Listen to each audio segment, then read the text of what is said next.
Hey, everybody, what's going on? Smash that like button, double tap that screen. We just getting started. Let's get into it. Double tap that screen when you come into the live. Y'all know what it is. Open Eyes Media. We are here to uncover the shit that they cover up. We are here to expose the things that they try to disclose. So with that being said, y'all know what it is, man. We need about 40, what is it? We need about 47 likes. 47 more subs. 47 more subs, and we will be at 1,000 subscribers in just, today we'll make it 14 days. Tomorrow we'll make it 15. Either way, we getting 1,000 subs in under 15 days. Smash that like button, double tap that screen. Make some noise about the channel, man. We've been rocking out, having great live streams with lots of people in them. I think the other day we did 155,000 in just like about an hour and a half. So the numbers are up. The information is up. If you like a live stream where you can interact, where people are going to respond to you, and you want to voice your opinion without getting kicked out of the channel, this is the channel for you. We might not agree with you, but we will listen to you as long as you're respectful. Shout out to my mods. I'm waiting on my mods to come in here, man, and then we're going to get started. Shout out to my mods. Stay. Double tap that screen when you come into the live. It's very, very necessary. It's very necessary. But like I said, man, shout out to all the new subscribers and all of the people that follow my page and view. Thank you for your viewership. Thank you for everything. Just make sure y'all continue. I lost a channel that was already monetized by going in the trenches with this type of content. So it's only right that we continue the mission, but let's not violate any community guidelines. That's the last thing I want to do. And nor do I want to offend anybody in my community unless you need to be offended. But double tap that screen and smash that like button, y'all. Here we go. And what we're going to be talking about today is Trump's decline. His decline in the polls, his decline in his rise to being the United States president, as well as his decline in health, as we can all see. So let's get to it. This interview right here is going to be with Mary Trump, who is actually a relative, a close relative. I believe Fred Trump was her grandfather. So she's going to talk about the cognitive decline and what we can expect. Here we go.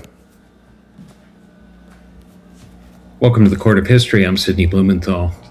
We're at, as they say, a crossroads, an inflection point, a moment of reflection about where Donald Trump is in his presidency and life. He is caught in his Iran quagmire trap. He's caught in his economic trap. And he's also caught in a mortality trap that he is in denial about. And it all seems to be feeding off each other. One scandal seems to be piling on another. And it would be very helpful to gain some insight into the deeper thought processes of Trump at this moment. Someone who's in a unique position to evaluate the deterioration and the obsessions is Mary Trump. She's a clinical psychologist and author.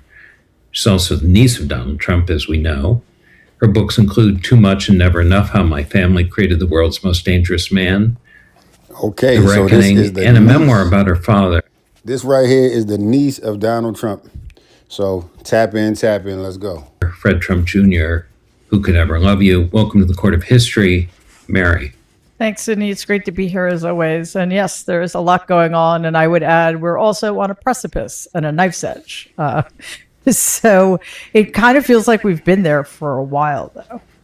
Yeah. So I was talking to my friend James Carville this morning, and he said, "Well, look, he's Donald has always been crazy.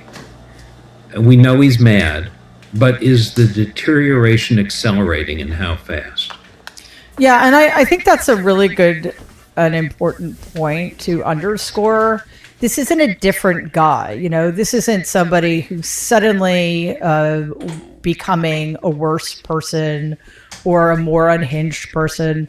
You see some of Donald's former allies who are trying to distance themselves from him, saying, he's not the guy I knew. Yes, he is. He's been exactly the same person for decades. And I think what we see happening is the perfect storm of cognitive, psychological, and physical decline are simply revealing who he is in a way that's making it more obvious for people who haven't been paying attention, or for their own reasons have wanted to give him the benefit of the doubt and pretend he's something he's not. So yes, the decline is worsening, and that's just what happens. If we look at it simply in terms of his psychiatric disorders, these are long-standing, untreated, undiagnosed, and when you don't treat an illness, it worsens over time, and the psychological deterioration is being accelerated by the combination of the cognitive and physical deterioration. He's 80 years old. He's not healthy. And Alzheimer's runs in my family. My grandfather had Alzheimer's, and his Alzheimer's started worsening in his early 80s. So, and he was a physically healthier person than Donald was. So, yes. Do you remember your grandfather at this period and what it was like? Oh, yeah. I was in my mid-30s when my grandfather died. So, like the rest of the family, I had a front row seat to his deterioration. And, it started with forgetfulness, and it started with a little paranoia. And then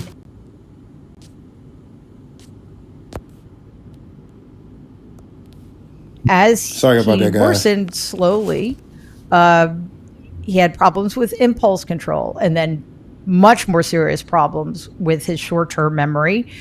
And then it just rapidly decreased at one point. And I think that is typically the trajectory of something like Alzheimer's.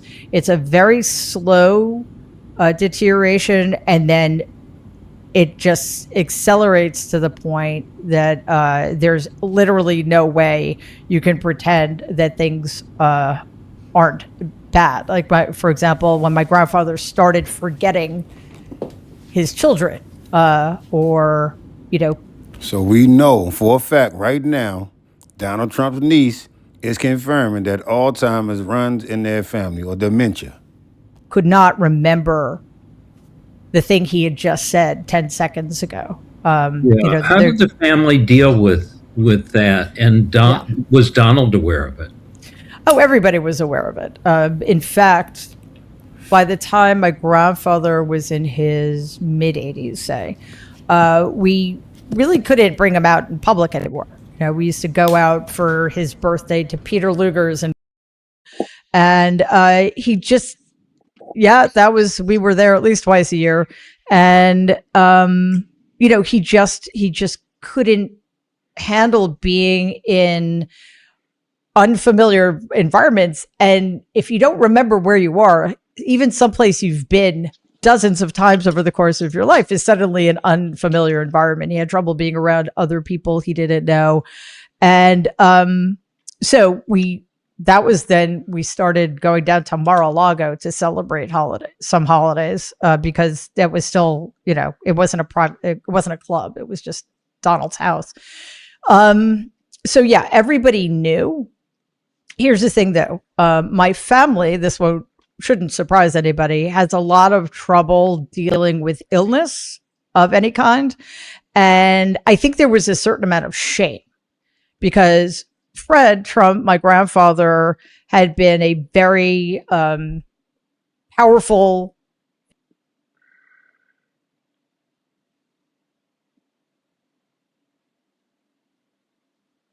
figure in everybody's life. And suddenly he was docile and, as I said, forgetful and childlike. And I think this caused a great deal of embarrassment to people in the family, and especially Donald. Donald was made by my grandfather. Donald would have been nothing if it hadn't been for my grandfather's power, connection, and vast sums of money. And yet, when my grandfather got increasingly ill, Donald wouldn't give him the time of day. He treated him terribly. Believe Tell us about that. What would he do? Would he ignore him, or was he contemptuous, or was he, and did that reflect certainly a lack of empathy, but Larry Miles, what up, man? Shout out to you. also and caring for your father, but also a Shut up about TDS. Hit subscribe button and sit your ass down somewhere. fear, underlying fear. Yeah, I think it was more just he didn't have the patience. And that goes to Pete. He wasn't interested, because it's important to remember that for many people in my family, especially my grandfather and Donald, relationships are transactional. And if somebody isn't of use to you, you're not going to waste your time on them. So my grandfather had served his purpose and he was no longer viable or relevant. And I think, again, another big part of it, and we see this with how Donald deals with illness and disability.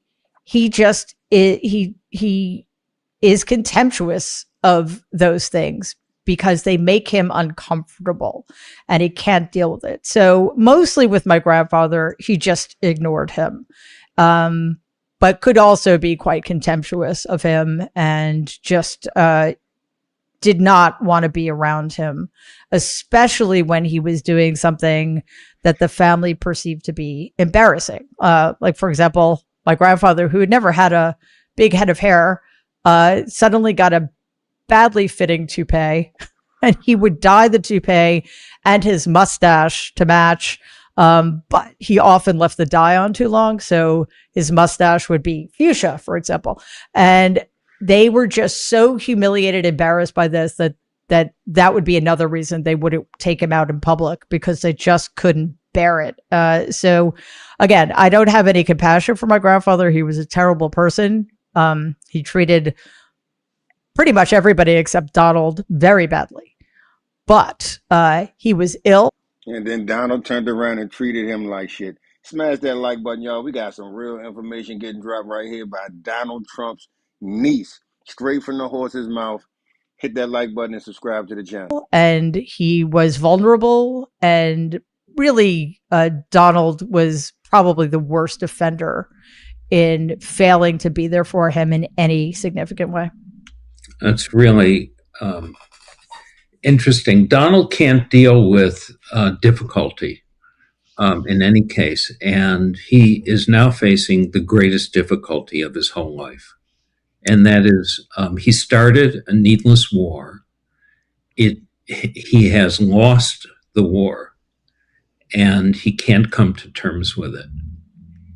And he's publicly struggling with this. And when you're speaking about shame, what greater shame could there be than that?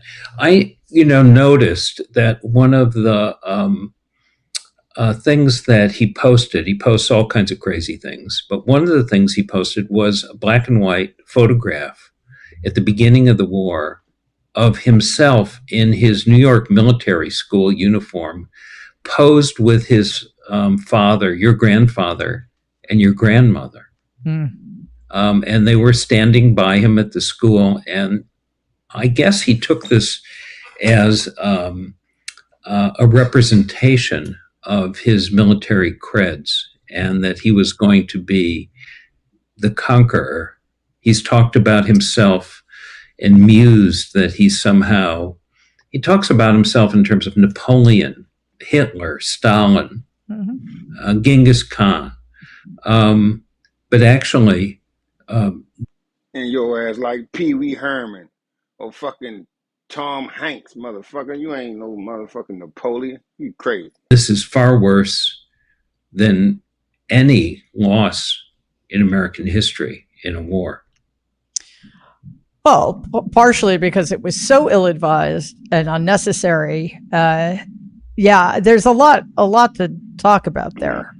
First of all, to be clear, the military school Donald went to was a high school. It Right. didn't lead to serving in the military. Right. It was not the equivalent of one of the U.S. military academies, for sure. No, it was near West Point, but it had no affiliation with West Point. It was essentially, I mean, I know there were people who had good experiences there, but it was essentially a reform school for rich kids, you know, and Donald was sent there not because he wanted to serve his country, but because his old school didn't want him back and my grandparents didn't know what to do with him. That's why he went. He also posted a picture. Oh, so he was a fucking reject. I get it. That sounds about right. He was a straight reject. Nobody wanted him. Double tap that screen, y'all. We need to get up to 75 subscribers. I need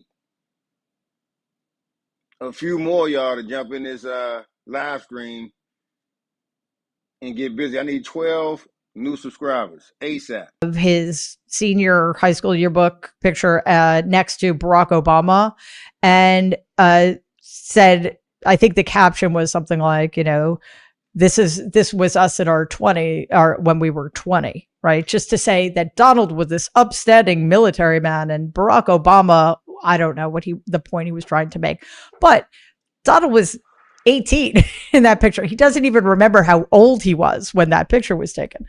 Now, to the point of the war and all of the other things he's losing control of, it's a sign that he is flailing across all categories. And again, everything that's going wrong is going wrong because he willfully, voluntarily entered into the war, raising tariffs, etc. So all of the damage that's being done is being done by him, and he's losing control over everything, including the narrative. And that, I think, is the thing that's causing him the most trouble.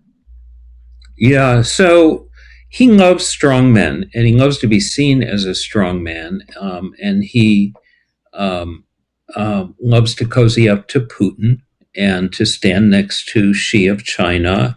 And he spoke about the love letters he got from the North Korean leader, Kim Jong-un. And now he's encountered real strong men who are defeating him. This must be a real shock to him.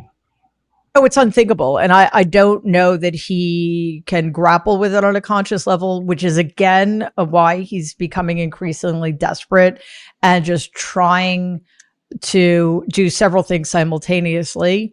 Change the subject, change the narrative, and get a win, right? And the what I find fascinating is that because of the ways in which he admires and makes himself subservient to so-called strongmen, he reveals just how weak he is. And it just reminds me, like, one of the fundamental truths about Donald that people need to understand. Well, there are two, actually. One is the thing he is most afraid of is being humiliated. And he's being humiliated on a daily basis by things he's chosen to do. The reflecting pool, like from the ridiculous to the sublime, from the reflecting pool to the war in Iran. And deep down, he is now, as he has always been, a terrified little boy. So everything he does is done out of fear and out of a desperate need not to be humiliated. Yeah. He's been posting, of course, he always posts crazy things. And they're usually of several genres. And there, some of the genres are that he's humiliating others, and that makes him strong. And then the other genre is he's a superhero, and he's a He-Man, and he's an exemplar of muscular masculinity.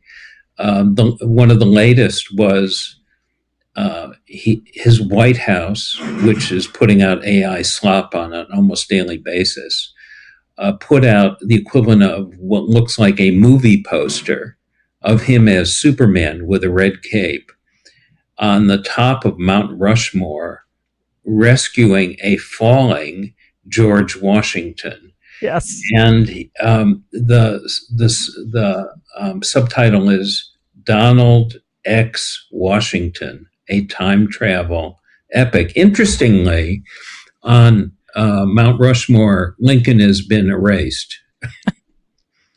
Of course he has. Yeah. Because remember, slavery wasn't a thing. That's what they want us to. Well, there's a new sign in front of the Smithsonian saying if you go in there, it's inaccurate. Yeah.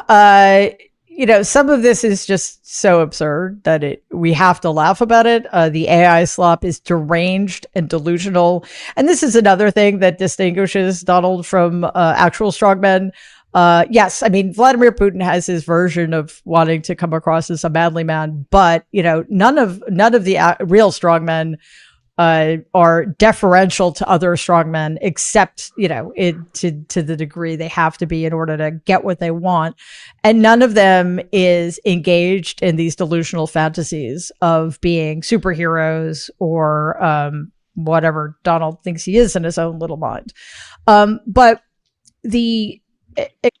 how you gonna be a superhero president with swollen ankles? How you gonna be a superhero president with bruised little ass hands? How you gonna be a superhero president with a bad motherfucking hairdo? You got a billionaire hairdo. I mean, you got a billionaire bank account, $60 hairdo. Extreme disinformation, the lengths these people are going to erase our history, are unspeakably TDS stands for Trump dick suckers. Dangerous, and they have so much power to convince people, not to believe their own lying eyes, not to trust in American history as it actually happened. And I think this is a way in which it's the people around Donald who are taking advantage of his narcissism and his insecurities. So because he'll sign off on anything if he's getting what he wants from people. And right now, it seems the only things he wants are adulation, compliment. You mean Midas tell too much truth for your ass? Power and money. Mostly money. But the rest of that stuff is important to him too. Yeah, let's talk about the plunder. Because Donald, it's being reported, has made a lot of money in violation of the Emoluments Clause of the Constitution, by the way. Thank you, John Roberts at the Supreme Court.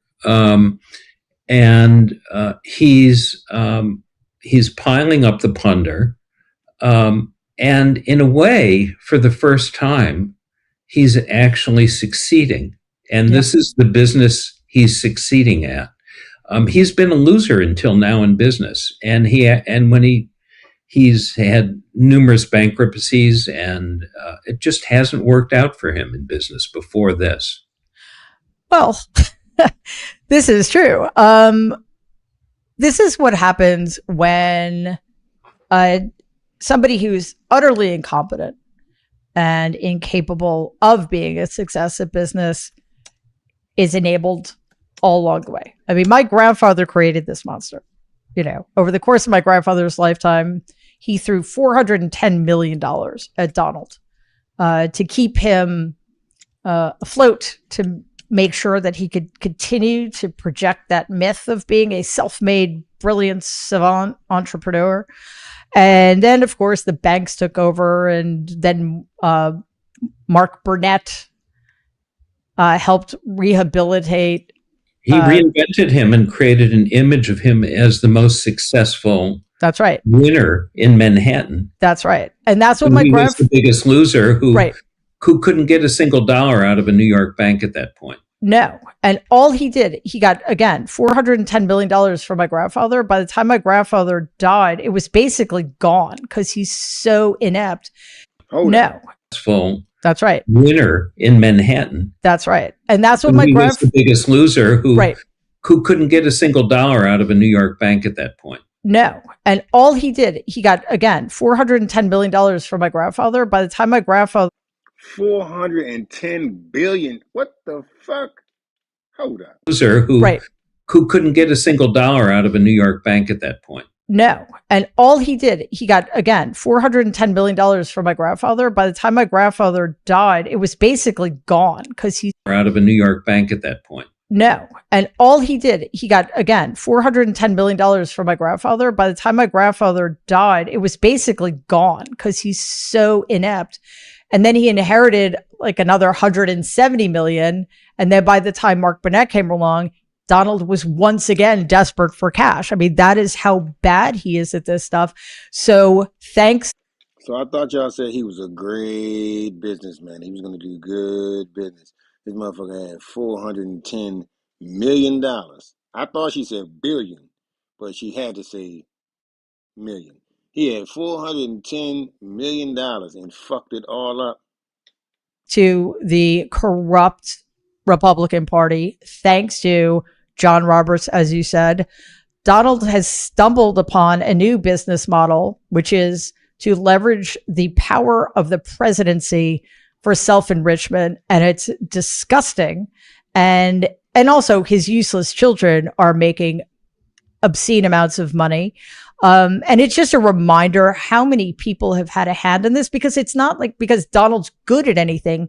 He has so many people helping him corruptly use the presidency to make money. And it's something that should not be allowed to happen. So many people are turning a blind eye or becoming enriched themselves.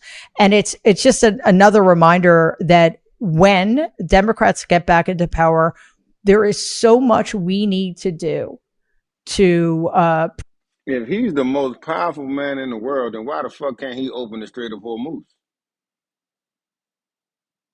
Modern utilities. You tell me how he fucked it all up. He don't got it now. He fucked that money up. All the money he got now, he stole this year. I ain't gonna say all the money he got, but the majority of the fucking money he got, the billions. If he was the most powerful man in the world, why he can't open the Strait of Hormuz? Answer that question. It's a real question. I ain't being smart, so don't bring that energy. Prevent this kind of corruption in the future, because there is a law against this stuff. Where's the enforcement mechanism? It's despicable. Donald gave an amazing speech. He always gives amazing speeches because they're self-revelatory without being self-aware. And he campaigned in Michigan the other day, and he said to a group of auto workers representing the American people, quote, "I've done more for you than your parents."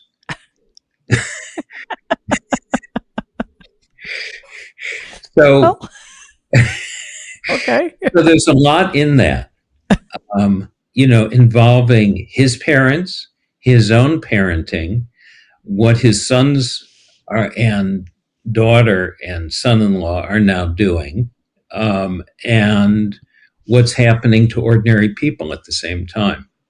And also his projection of himself as the big daddy. Yeah. Yes, because he's been such a great dad. Well, I don't know. It's a very odd thing to say under any circumstances, but what we're seeing increasingly, and again, this is a difference of degree, not kind. Donald has always been self-aggrandizing and weird about his need to be recognized for qualities he doesn't possess. But increasingly, his rhetoric is getting more all encompassing. It's not just that he's a better leader or the greatest leader who's ever lived in the history of humankind. He's the best. He knows more than the generals. He knows more about this. I find fascinating.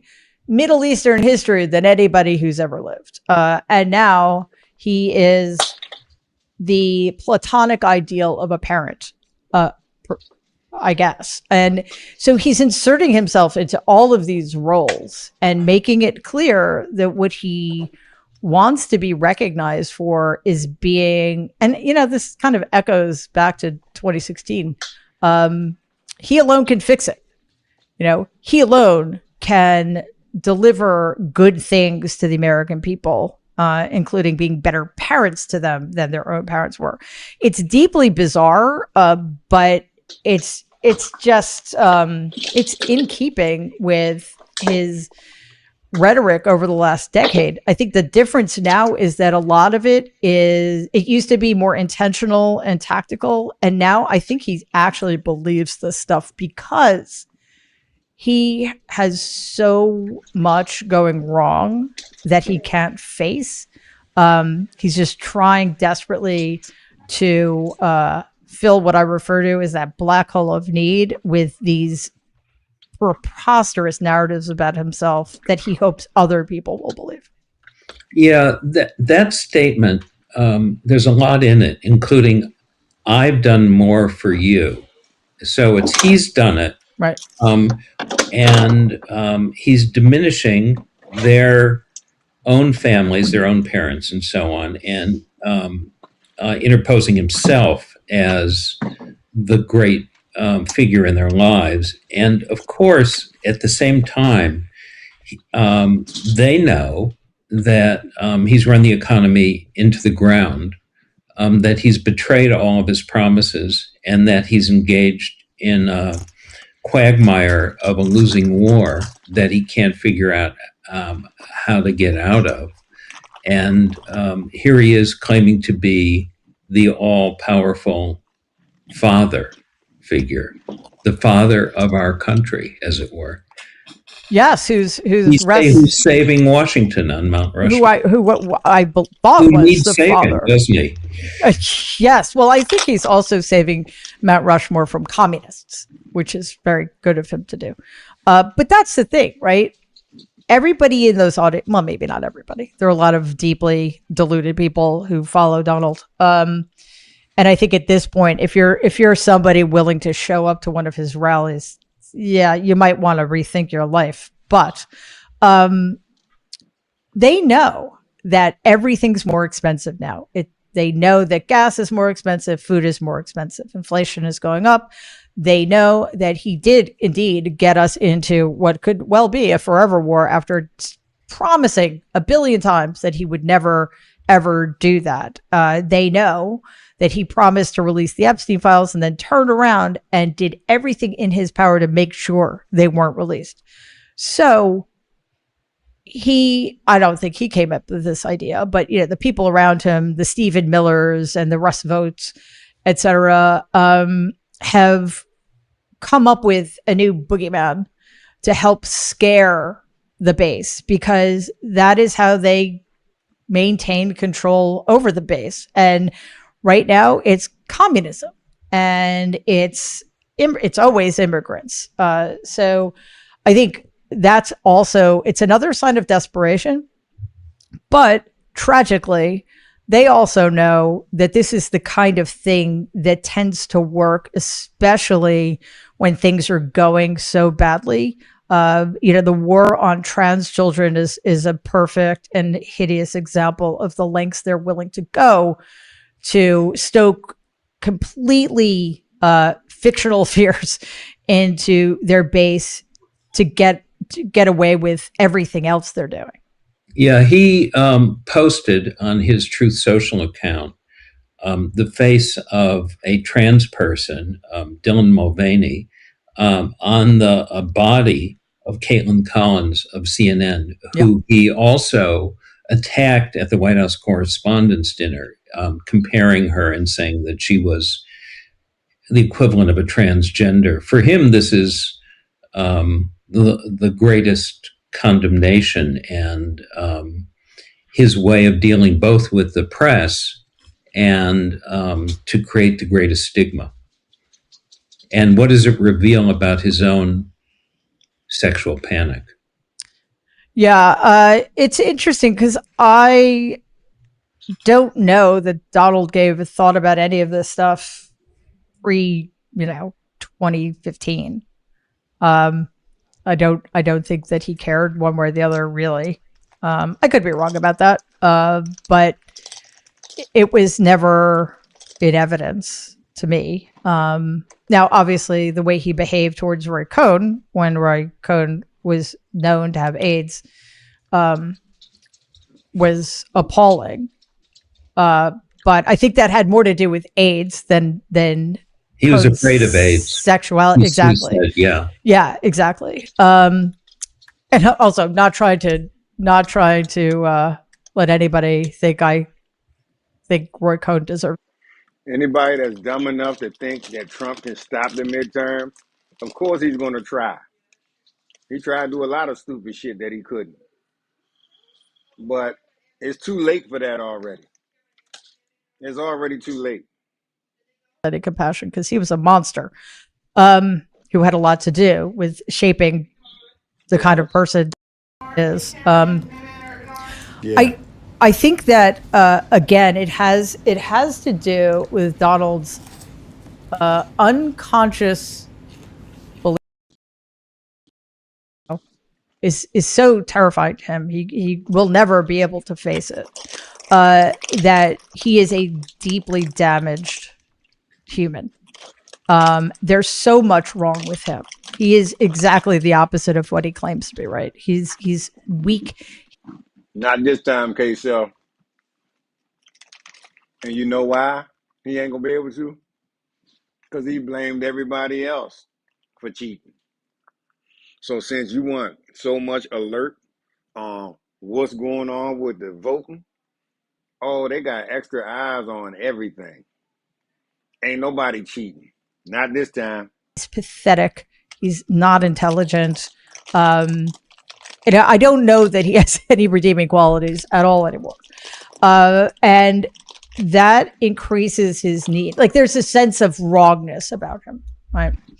And that, I think, increases his need to attack the vulnerable and the weak who are different from him, because it makes him feel better about himself.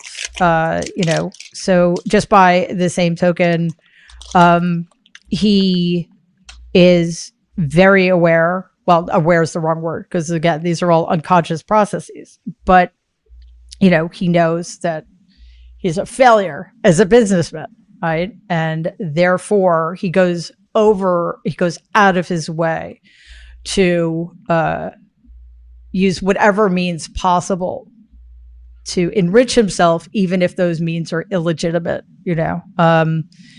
So unfortunately, he has a lot of power, and many of the people, if not all of the people in his inner circle who have access to him, are able through him to enact their own agendas, like Stephen Miller's unspeakably fascistic agenda against immigrants. For 250 years, America has stood on grit, sacrifice, and stubborn belief. Yeah. So, Mary, this whole transgender thing really opens up a whole other discussion about his relationship with gays. And he lived in New York. Oh, he in the closet now. Yeah. He doing sweet shit. York and Manhattan in a certain period of time when there was a real flourishing of gay culture. It became very open, particularly in the downtown clubs. He was a habitué of these clubs. He spent almost every night there. He was running around chasing models, but he was also very friendly with a lot of gay people. That was the atmosphere. He was afraid of AIDS because of his own libertine habits. And he also liked the gay culture in many ways. I mean, I found it interesting in the last Kennedy Center honors, the last Kennedy Center, that he gave an award to Gloria Gaynor, who is a gay icon, especially for her song "I Will Survive," which is the anthem of the AIDS era. And his followers, of course, get none of these cultural signifiers whatsoever. But he understands it.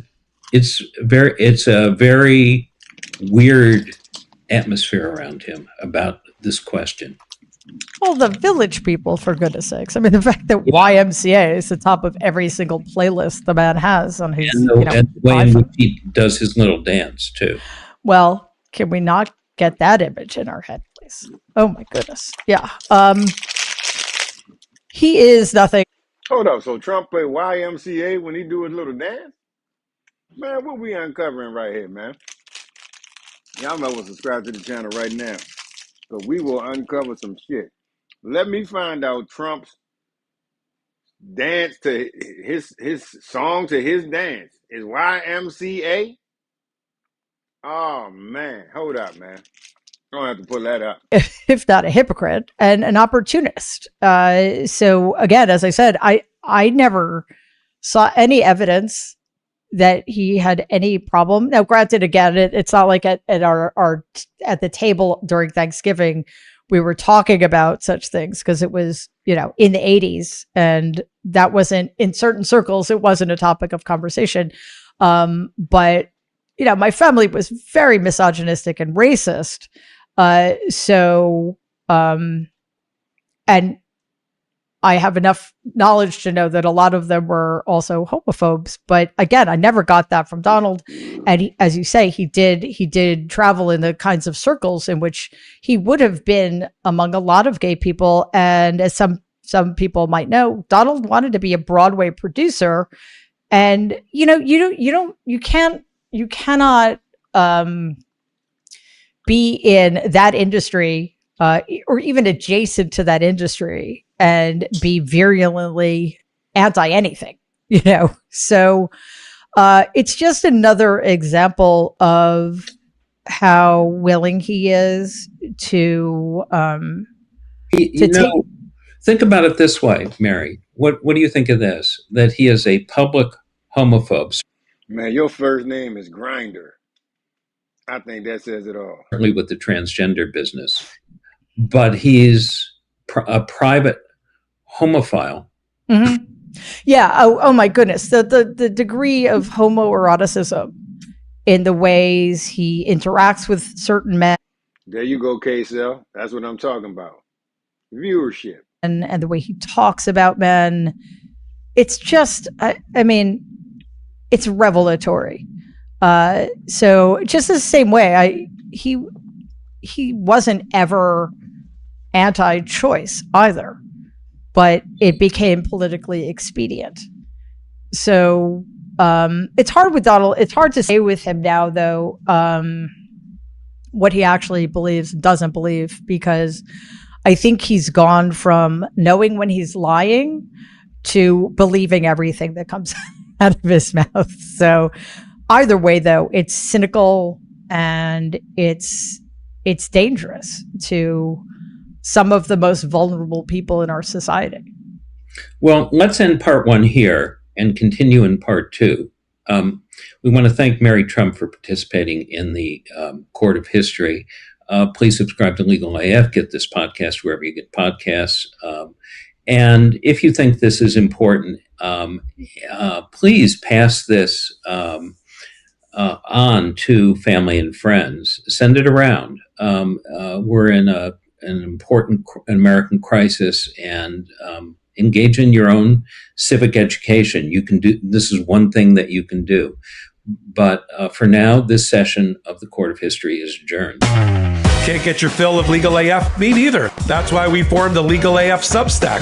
Every time we mention something in a hot take, whether it's a court filing or a oral argument, come over to the Substack. You'll find the court filing and the oral argument there, including a daily roundup that I do called, wait for it, Morning AF. What else? All the other contributors from Legal AF are there as well. We got some new reporting. We got interviews. We got ad-free versions of the podcast and hot takes. Where?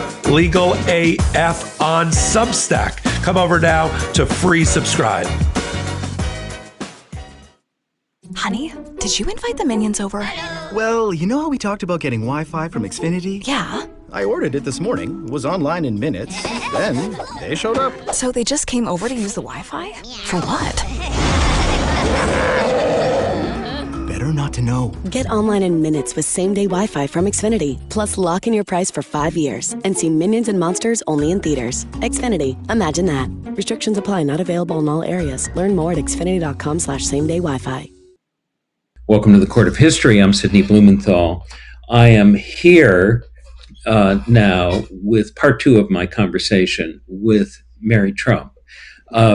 You are undoubtedly familiar with her. She is a clinical psychologist and author. She is the niece of Donald Trump. Her books include Too Much and Never Enough, How My Family Created the World's Most Dangerous Man, The Reckoning, and a memoir about her father, Fred Trump Jr., Who Could Ever Love You. Welcome back to the Court of History, Mary. The court is now in session. Great to be back. So we were discussing Donald's fear of mortality as he's past his 80th birthday. He's showing symptoms of decline, and he's encountered now the greatest crisis of his whole life with a losing and failed war, a failed economy as a result of his own actions, and he's flailing.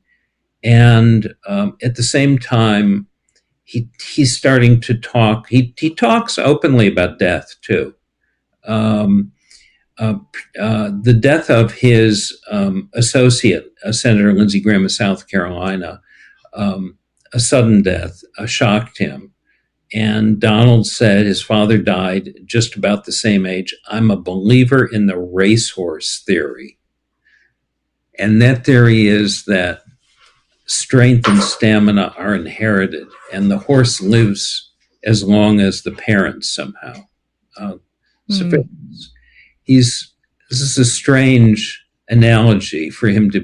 President Trump made many comments, Brett, about the vandalism at the time. Watch. These people went in and cut it up, and they got caught. We'll see what happens with them, but they got caught. But they put a big gash, 350 feet long. Think of that, 350-foot gash along the side. It's very expensive material. Motherfucker just be lying, y'all. Dude, that sounds about the size of Melania's gash, doesn't it? The invisible gash, 350 Brett feet. Fox. President Trump made many comments, Brett, about the vandalism. And it was causing tremendous problems for your jobs. But now all of that is changing because I placed historic tariffs on foreign producers and manufacturers, including a 25% tariff on foreign automobiles, something that no other president had the courage to ever do. Dude, he was yelling. Look at him. He's a communist. Oh, he's a communist. He's a communist. It always cracks me up, though, guys, when they start yelling USA, because it's like USA, USA.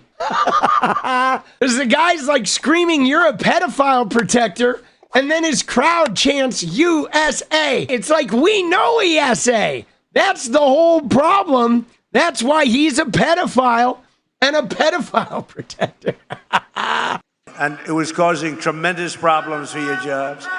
But now all of that is changing because I placed historic tariffs on foreign producers and manufacturers, including a 25% tariff on foreign automobiles, something that no other president had the courage to ever do. Dude, he was yelling. Look at him. He's a communist. Oh, he's a communist. He's a communist. It always cracks me up, though, guys, when they start yelling USA, because it's like the FMS. While Donald Trump's administration was covering up the Epstein files, they were also illegally working to get a sex trafficker and a rapist free in Romania using U.S. government authority. Those two things were happening at the same time. And we don't know what they gave to the Romanians, what they promised them. Were there Romanian officials in the Epstein files that got buried in exchange for Tate getting loose, or what? While Donald Trump's administration was covering up the Epstein files, they were all... The reason I went so hardcore for Trump was because, to me, this was a fork in the road. If they had another 4 years, they would legalize enough illegals in the swing states to make the swing states not swing states. They would be blue states. Jesus Christ. It would have been the end. That's why I went so hardcore for Trump. It was otherwise been the end, and that's why the Democrat machine is so intent on destroying me. It's just so fascinating that people can't see this. Yeah, it's because it's fake as shit, you fucking dumb Like, cool story, bro. Cool story, but meanwhile, hey, yo, Joe Rogan, this guy you're talking to is in the Epstein files, boss. Like, Donald Trump is in the Epstein files, boss. You have a guy in front of you who is in the Epstein files, paying for another guy who is in the Epstein files, and they're hiding all of the Epstein files, and there are a whole bunch of investigations into him that disappeared, and you know, the guy he paid for, Trump, has got this like lifetime, like no audits from the IRS deal going, and they're both looting crypto, and then they're telling you, oh, but really, the Democrats and some immigrants, and yeah, they're all the bad guys. The reason I went so hardcore for Trump was because, to me, this was a fork in the road. If they had another 4 years, they would legalize enough illegals in the swing states to make the swing states not swing states. They would be blue states. Jesus Christ. It would have been the end. That's why I went so hardcore for Trump. It was otherwise been the end, and that's why the Democrat.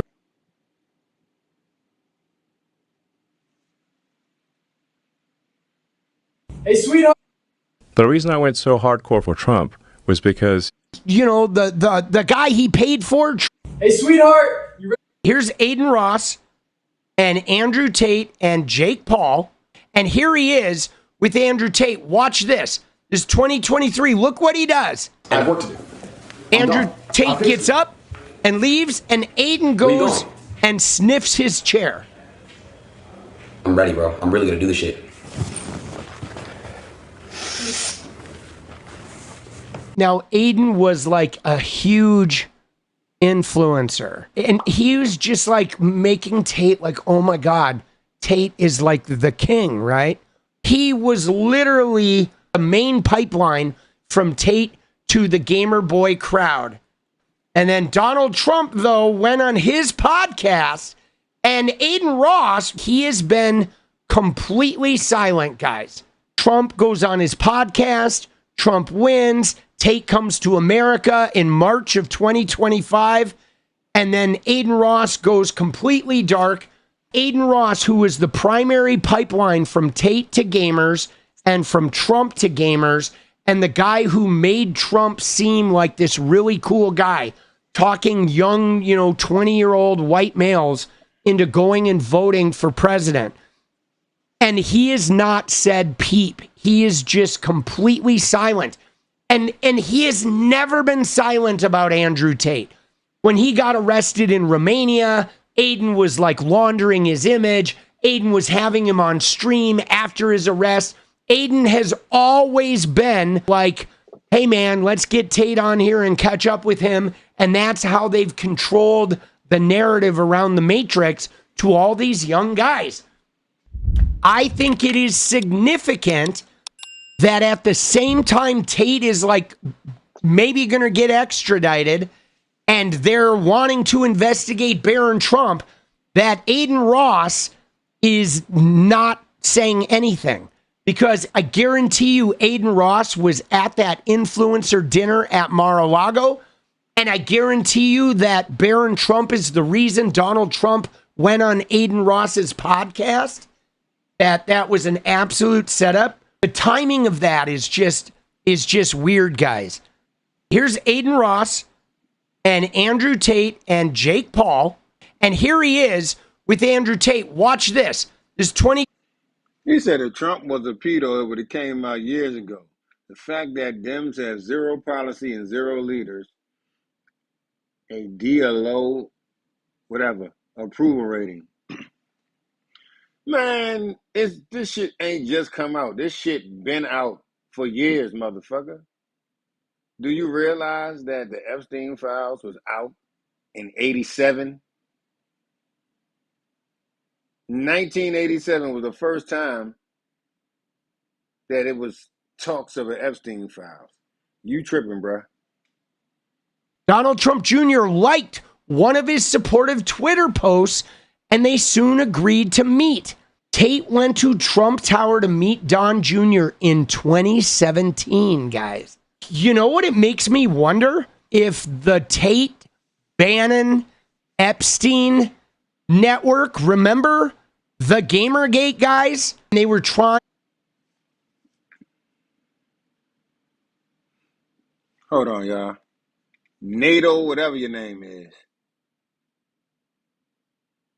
This dude says zero Epstein files released under Biden. 3.5 million pages of documents, 2,000 videos, and 180,000 images related to Jeffrey Epstein released under Trump and the Republican Congress.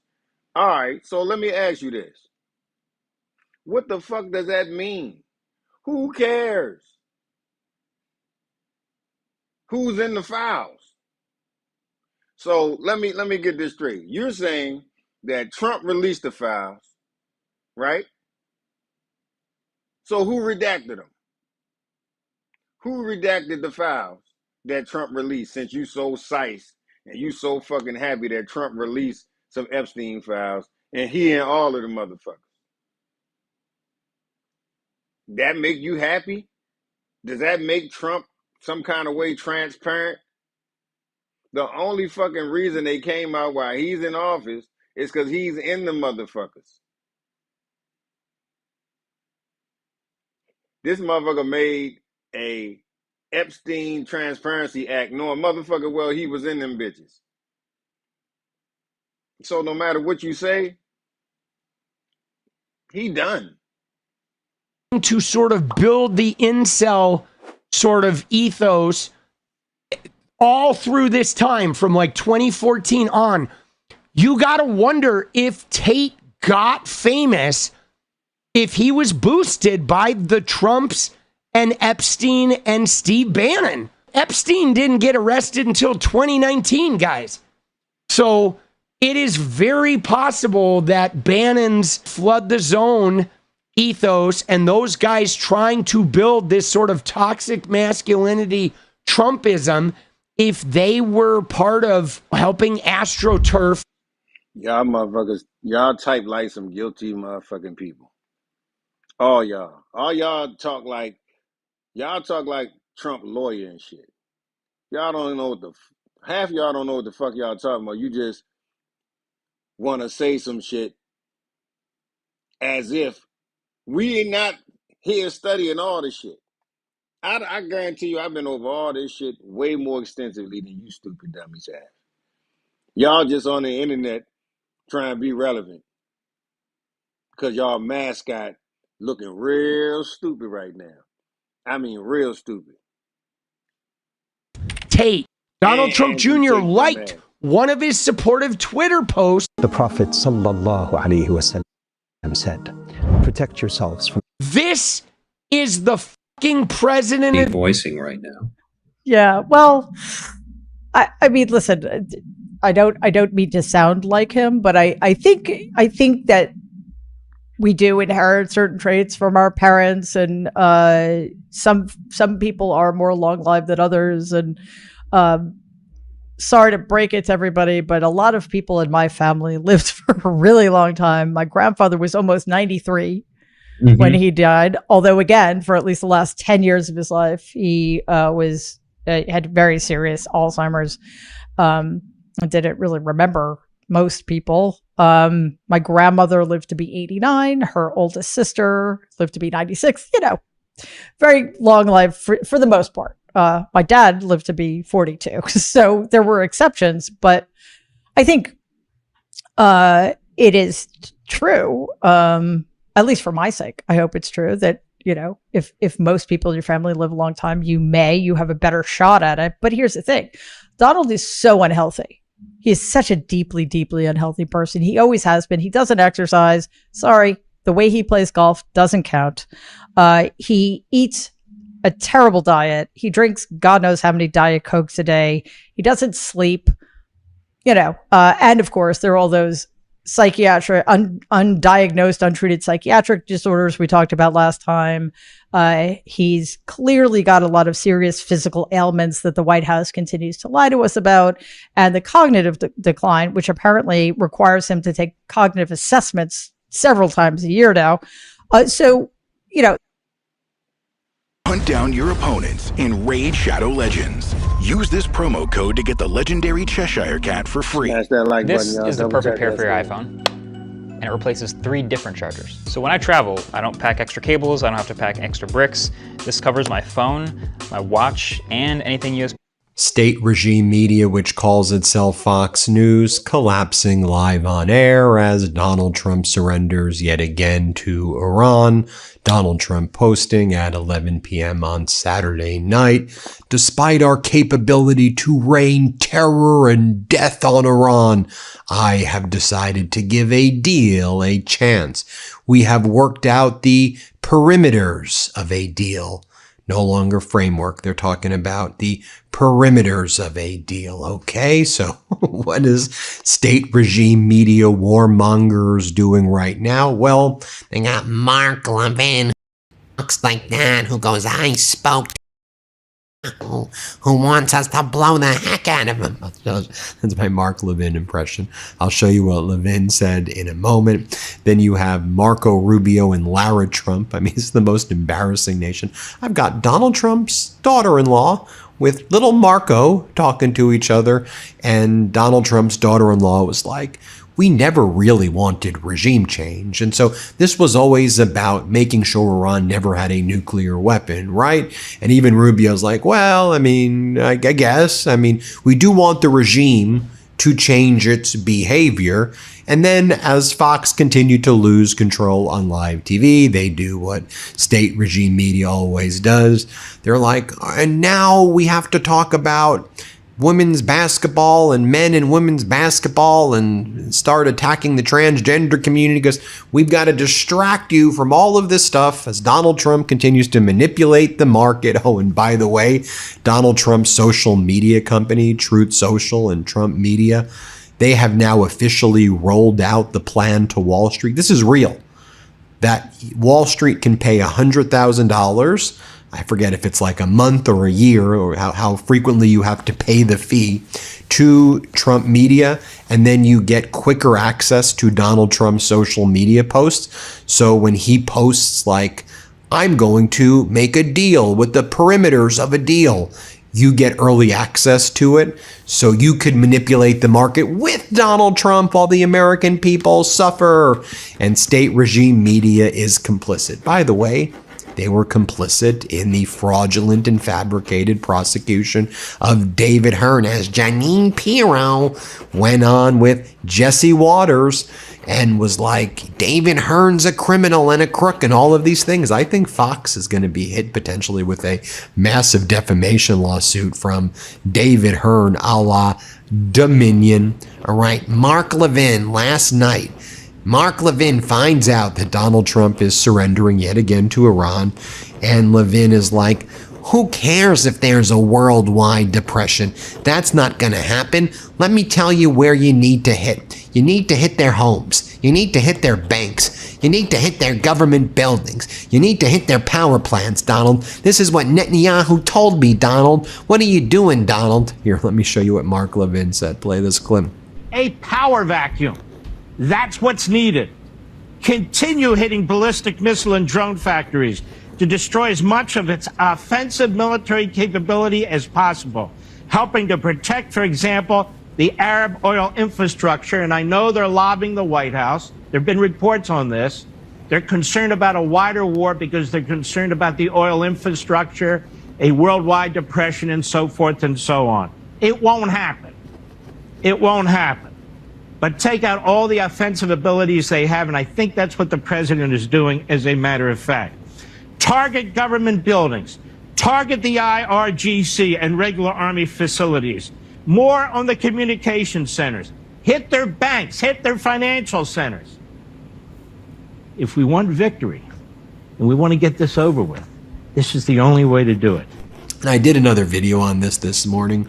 So Netanyahu wouldn't leave D.C. until he was able to make sure that Trump and Hegseth and Rubio and Vance and everybody was going to go along with this catastrophic escalation of the already catastrophic war. So then MBS in Saudi Arabia sent his brother, the defense minister, Khalid bin Salman, to go and basically be there because Trump listens to like the last person who's in the room with him. So MBS sent his brother, then MBS called yesterday and was like, Donald, what the hell are you doing? You can't escalate this war. Iran's going to blow up all the electric grids and all the infrastructure and oil fields in the area, and the Houthis are going to do the same if you strike them. You lost this war. Donald, you lost. This was the message MBS delivered. Donald, you lost the war. Just stop, save face, get the hell out of there. You want to manipulate the markets more? We can help you with that. Want to do a little bit of market manipulation there, Donald? But leave us alone because Iran's going to destroy our oil fields. We already are suffering economically. I mean, the Saudi Arabia had a massive economic contraction last quarter. Okay, so then you have Marco Rubio, little Marco. He goes on state regime media with Lara Trump. And Lara Trump's like, so regime change, that was never one of the goals and objectives. Like, okay, like Lara, like, do you think we're all stupid? Like, literally, that's what you said when this started, that you wanted to change the regime. You were going to change the regime. The people of Iran were going to greet two genocidal war criminals, Trump and Netanyahu, as heroes. They were going to be marching in the street. That you sold. Well, you didn't even try to sell us. But after you went to war, that's what you said was going to happen, and it was the opposite. But even Rubio is uncomfortable. He's like, well, I mean, we want the regime to change its behavior. And you see, one of the things that Iran wants to do is it thinks it should be able to project strength in the region to its neighbors. Okay, you think the United States should be able to go in there, or Israel should be over there and dominate the entire region that's not its region, right? I mean, at least Iran is in the area. Iran's a Shiite nation. I mean, there are big Shiite populations who look to the Ayatollah as their supreme leader and religious leader, like their Pope, in Iraq and in Yemen and in Pakistan, of course, in Iran and elsewhere. Watch what Rubio says here. Play this clip. The regime change has never been the goal, though. As you say, it has been denuclearization. Can you have one without the other, though? I think the regime has to change. You may not have a regime change, but the regime has to change. The Iranian regime traditionally has been expeditionary. In essence, their view is they don't want to just govern Iran, they want to govern the region. They want to export their revolution. That does have to change. And the only way you're going to change that is if you make the price of it too high for them to be able to pay. The fact that... And then Lara Trump, like, she also like concocts this fake narrative about like Donald Trump wanting to help Ukraine. It's like, dude, are you following what's happening? Donald Trump has denied Ukraine the Patriot Interceptor licenses, okay? Trump lured Zelensky along. He tapped Zelensky along for all of July, a critical month where Zelensky thought he was going to be getting interceptors, only for Donald Trump to rug pull it and say, I'm not going to give you the interceptors or the license. And Russia now rains down ballistic missiles on Kyiv and Zaporizhia and Lviv and other areas. And Zelensky can't strike it down. They don't have interceptors. That's what you need to stop the ballistics. But Lara Trump's like, Donald Trump says he's going to confront Putin and he's going to tell Putin. But Chris, you speaking for yourself. Who the fuck is we? You and MAGA? Or the motherfuckers in your house? Speak for your motherfucking self. What are you talking about? Trump's not confronting Putin. Trump is following, in my opinion, they spoke on July 4th. We know they spoke on July 4th. That's not my opinion. My opinion is what they spoke about, which was the plan. Pretend you're going to give Zelensky interceptors or licenses and then don't give it to him and then rug pull him at the end. Give us enough time, Donald, to get these ballistics. Make Zelensky think you're going to help, and then that'll help us going into the winter. That's what I think happened. But listen to what Rubio says. Play this clip. Well, President Trump says he is going to confront Vladimir Putin regarding reports that Russia helped Iran target U.S. bases. How much does that relationship concern you? With Russia? Between Russia and Iran. Look, unfortunately, I think you'll find in the world that there are countries, or at least companies within countries, that work with adversaries of ours. And when we identify it, we raise it. And in some cases, very successfully. Nothing we have wanted to do in the Middle East, none of the actions we've taken, none of our successes have in any way been impeded by anything that any other country in the world did against us. There are things that might be irritants, there are things that might be concerning, but there is nothing any other country is doing that in any way is standing in the way of us achieving the things we want to achieve or the objectives we want. Just to finish. I mean, the guy's such a liar. I mean, too. He goes, nothing that Russia and China did helped Iran in the war. Seriously? You don't think they provided material assistance? And by the way, I mean, there's a war involving the world right now. That's not a shocking premise that the allies are going to help the allies. China says, Wang Yi, the foreign minister of China, says, we are allied with Iran, politically, socially, economically, militarily. We're strategic partners. They made it pretty clear. I mean, Aragchi visited China. Aragchi visited Russia. We could see what's happening with our own damn eyes. Oh, and then Rubio needs his new target, well, not his old target, but we got to bring the potentially forthcoming invasion of Cuba. That's what Rubio wants to talk about. Let's play it. People can argue that we shouldn't do with it, and I know there are plenty of people in American academia and frankly in American press that sympathize with the Cuban regime and have for a very long time. Part of it is motivated by their anti-Americanism, and part of it is motivated by ideological affinity. There are enough people in key nodes of our society, including professors, but frankly, in the past, we've seen people within our own government that sympathize with the Cuban regime. It's the way they get spies without paying them. But it doesn't mean we can ignore this threat. Put aside for a moment my history, the fact that I'm Cuban American, the fact that I grew up in Miami. This is 90 miles from our shores. A failed state 90 miles from our shores that happens to be aligned with adversaries to the United States is a national security threat to our country. And so then with Fox just completely losing it as Donald Trump surrenders again, bring in... Hey, smash that like button, double tap that screen. Shout out to my chat. Shout out to my chat. Let's see where we at with this. Double tap that screen. We have 52 likes. I ain't mad at that. 25 subscribers, y'all, and we got 1,000 subscribers. Let's get it.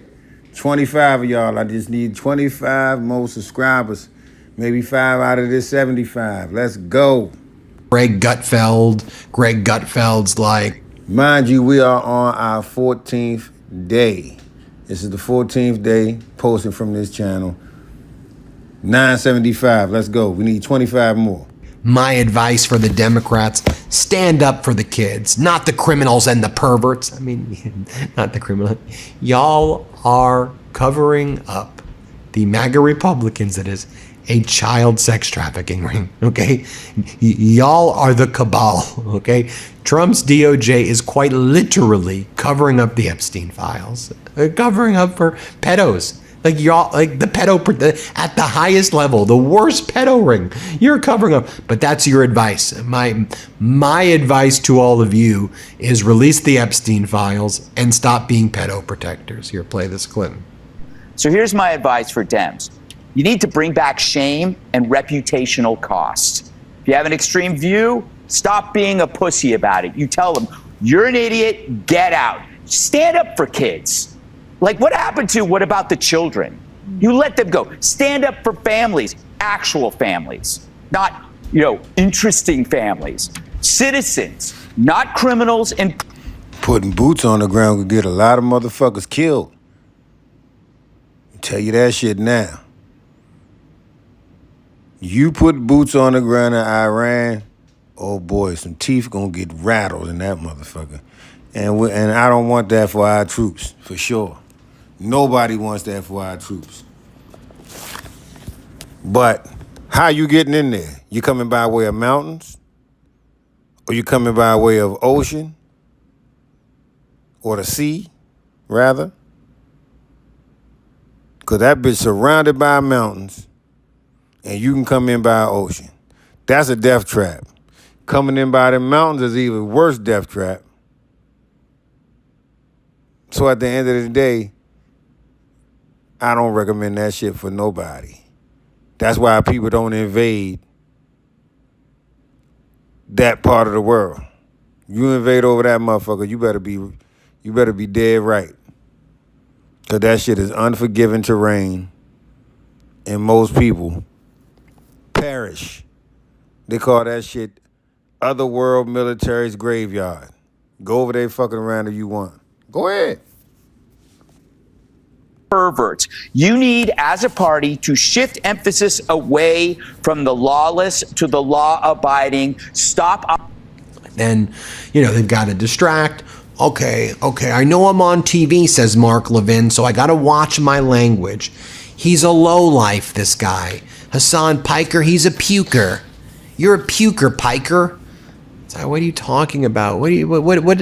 How detached are all of you from this? And by the way, when other corporate news buys into this, like Hassan Piker, Fox, and right wing going after this, it's like the American people, no offense, Hassan, the American people aren't like, I wonder what, is he Hassan Piker or is he Puker? Dude, the American people are suffering and being psychologically tortured by a fascist regime. The people are living paycheck to paycheck. If they're lucky enough to have a paycheck, they've got their health care ripped away from them from the Trump regime. They got the ultimate rug pull from this biggest con artist in history, saying he was going to make everything more affordable, and electricity would be half, and gas prices would be under $2, and they were going to get their Doge dividend checks, and there would be no more never-ending wars. This guy lied. This fascist regime lied about everything. They want to inflict more pain and suffering on the American people, but state regime media, Fox, they want to be like Hassan Piker, the puker. Dude, shut up. It's just and to anybody else, on other corporate news or anything else, just focus, listen to what the American people are actually saying and what they're experiencing and the pain and suffering that they're going through right now.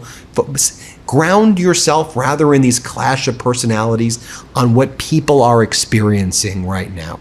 Here, play this clip. This guy is, we're on cable TV. I got to watch it. He's a real lowlife. It's a funny thing, this guy Puker. He doesn't condemn communist China. In fact, he says Mao was the greatest man to ever walk the planet. Right now, and it's interesting because when you ground yourself in the experience of what people are going through, you see how state regime media is just so utterly detached and so soulless and so hurtful. I mean, you have People like Kevin Hassett going on regime media saying they want data centers in everybody's backyard. This is the Trump regime plan, data center. Like literally, go to a town hall. I know MAGA Republicans don't listen to what people are saying. In addition to feeling that the wealth disparities are, rightfully so, knowing that the disparities are so gigantic that the system is rigged against 99% of Americans. And part of this is also stop putting data centers in our freaking backyard. But Trump and Fox are pushing data centers in everybody's backyard. Here, listen. Because it's local officials, local selectmen and mayors and so on that are negotiating these deals. And they've been negotiating the deals, pretty generously in the sense that they've been happening all over the place because the data centers are very good for towns because they create so many jobs, bring people in with high incomes that could buy houses and stuff like that. And so if you take a sleepy town that hasn't really seen much in the last 20, 30 years and put a data center there, then there are going to be a whole bunch of happy residents in that town. Yeah. And then they're also claiming that despite the fact that GDP growth was 1.5%, they promised 4%. And even though it's 1.5%, these idiots are like, well, actually, it's 4%. It's actually 4%. Because if you, then it's like, cite a bunch of like economic words. You look at the chart, you look at supply demand curves, yields, treasuries, inputs. So we did 4%, Maria. Yeah, we did 4%. Here, play this clip. Worries over inflation. Yesterday, the GDP was slower than expected. Last time we spoke, you told me you were expecting 4% growth in the second half of the year. We got a growth number yesterday, but it was way lower than people expected. How would you assess the macro story today? Right. Well, I think that what we were looking at when you and I talked last was the really surging domestic demand. And so final sales within the U.S. were about 4%, actually, almost exactly the number we talked about, 3.9%. And the reason why the top line number was 1.5 was that we imported so many capital goods because we're building factories so fast that the number was different than we expected by a little bit. And the bottom line, though, is that if you look at that, so the huge surge in capital spending, which means there's downward pressure on inflation because there's upward pressure on supply, plus CPI and PCE, those two reports were about as good as you could ever hope to see if you were a Federal Reserve governor, then it means that the economy is really running on all cylinders. And then he reveals the whole game, Kevin Hassett. The whole game is, this is the ultimate kind of con artist playbook, which we've been warning about, so pay attention to it, where they say the wealth is right around the corner. The riches, the Doge dividend checks, tariff rebate checks, you're going to get rich next. The factories are being built. $19.1 trillion are being, it's all a lie. Every time Trump says $19.1 trillion have been brought in, literally the entire number is a fake number. There's no $19.1 trillion. But then they say, okay, second quarter 2025, that's your quarter. Fourth quarter 2025, that's your quarter. First quarter 2026, that's your quarter. Okay, mid 2026, that's when things are really going to be booming. As, what's his name says, Howard Lutnick, it's going to be a 6. A 6? 6. With lower interest rates, it'll be a 6. We're gonna get 6% GDP growth. Okay, it's all okay. These people lie. By the way, I don't even believe 1.5%. I think it's actually in negative territory. And if to the extent there is 1.5%, it's being propped up by this circular debt financing scheme masquerading as CapEx spending in AI, which is its whole other scam, which is a house of cards in and of itself, which is falling apart as well. But I digress there. But their plan is to say, we had it all planned out. It was so perfect. Things were going to be amazing. But then the Democrats won the midterms and they screwed it up. We were going to have the GDP growth we promised, but the Democrats won the midterms, right? They're looking for their next Fauci, which is, by the way, why they're bringing Fauci back as one of their cast of characters to randomly attack right now, to distract from the Epstein files, which is now being distracted by a catastrophic war, which they now want to distract, I guess, by bringing back up the pandemic and how horrible Trump handled it in 2020. But anyway, their whole plan is things were great. The biggest threat to the economy, Democrats winning. The communists won, they'll say. And because that, all of our plans, we were going to be successful, and now we got screwed over.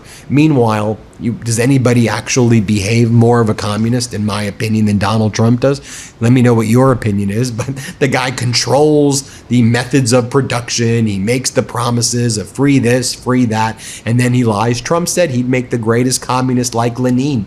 You just promise people things and don't deliver. You take over corporations, and you create a social welfare state for the billionaires and the oligarchs while you screw over everybody, and you pal around with Delcy Rodriguez from the Maduro regime.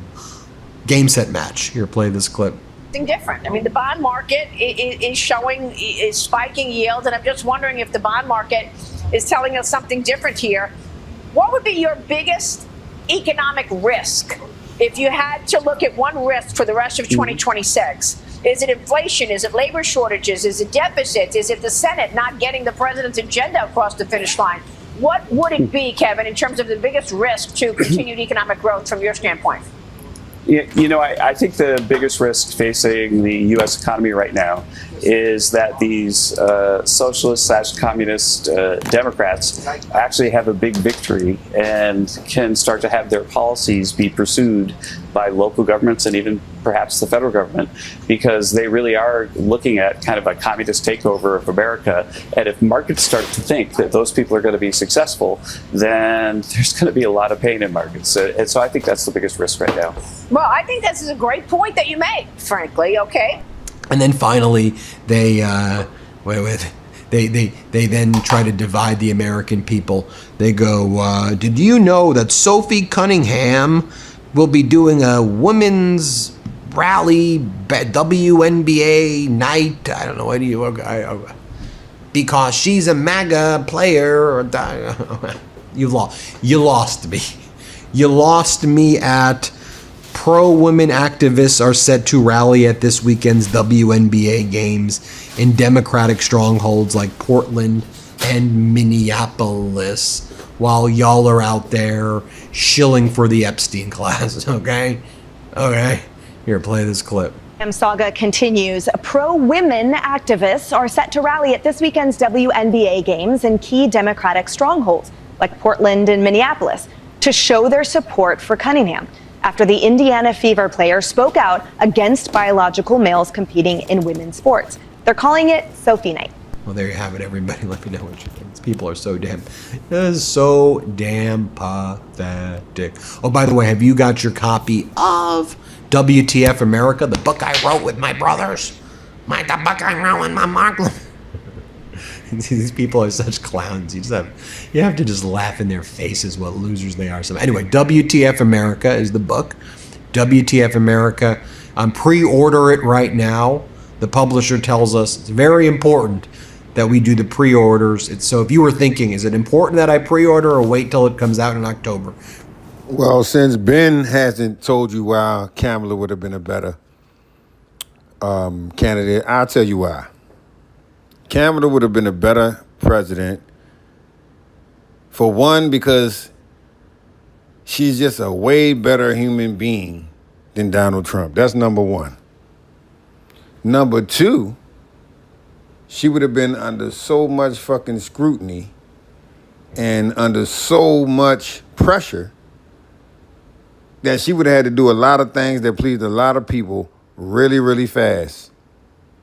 That's number one. Or that's number two. Number three, not from what I've seen. Now, she's a liar. I've seen her tell some fucking lies. But she ain't a Donald Trump type of liar. Donald Trump gonna lie to your ass about what color socks he got on, and we can see them bitches. He's one of those types of liars. He lies when he doesn't have to. He lies about shit that ain't even, like, I watched the inauguration. I can see how many fucking people out there. It does your character no good for me to hear you lying about some shit that I can clearly see.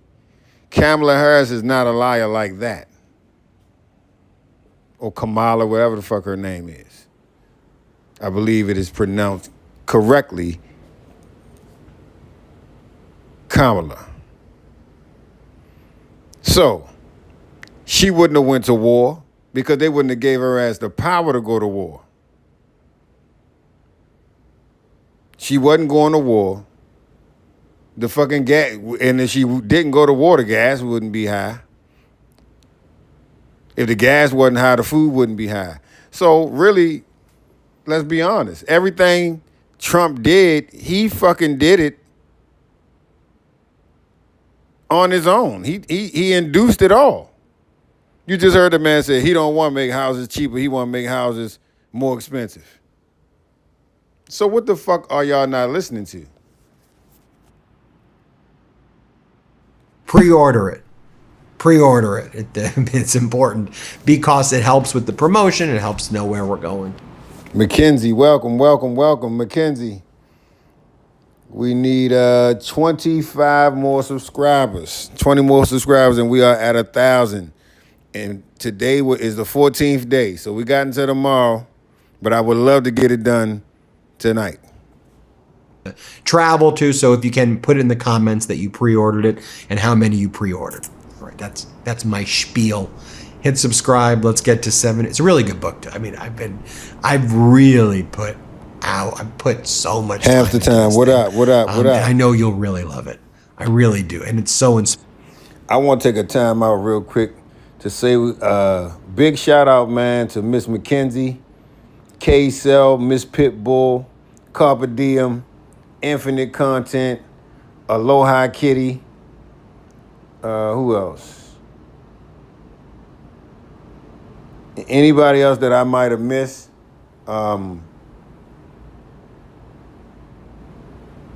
Anybody that I missed? My man B, Ashley. Everybody who rock out with me, man. Even y'all, the new people. Some of y'all, I ain't got y'all names, but I appreciate y'all. If you in this live stream and you want to do me a big solid, hit that subscribe button, man. 25 away from 1,000, which was our goal 14 days ago. Let's get it. Inspired by you. I think we'll have a link in the description as well. Hit subscribe. We'll get to 7 million. Thanks for watching, everybody. Before you go, our book, WTF America, is available for pre-order now. It's the story of how we got here and how we fight our way back. The FMS K10 is back in stock, and TikTok is handing out coupons like they're going out of business. This is a 1/18th scale hobby-grade crawler. Donald Trump just got blindsided in Texas, where the Democratic Senate candidate, James Tallarico, is opening up a lead. Handpick MAGA stooge, the corrupt Ken Paxton. The latest state regime media poll, a Fox poll, has Tallarico up 3. Also, when you look at some of the other Senate polling, you have Democrats taking lead. Hold up. A Fox poll has Tallarico up 3? Uh-oh. Tallarico up 3 in the Fox poll.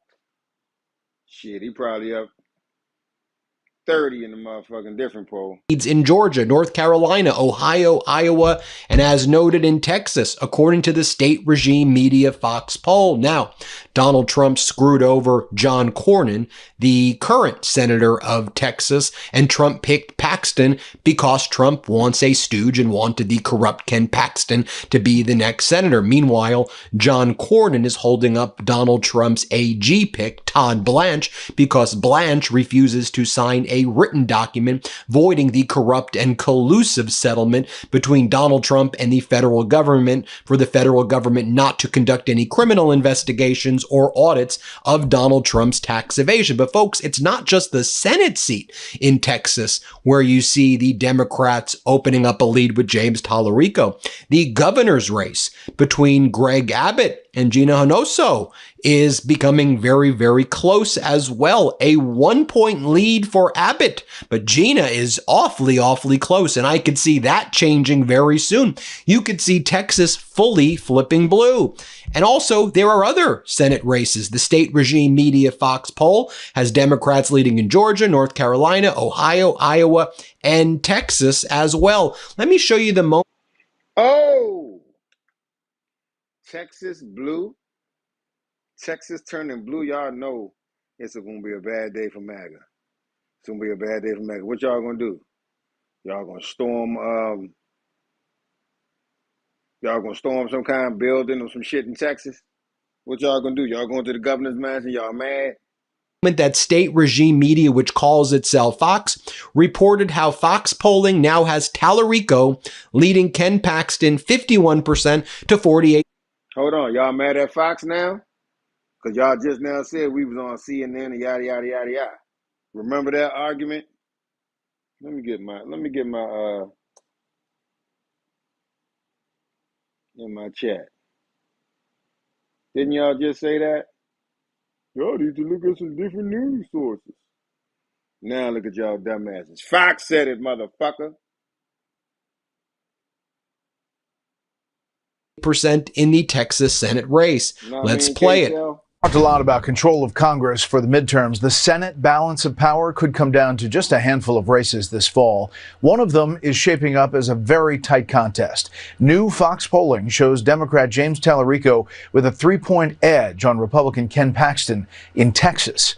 Paxton defeated incumbent John Cornyn in the primary there. Democrats also hold a slight margin in the enthusiasm category. 59% of those surveyed said they are extremely motivated to vote. 53% say they are extremely interested in the election.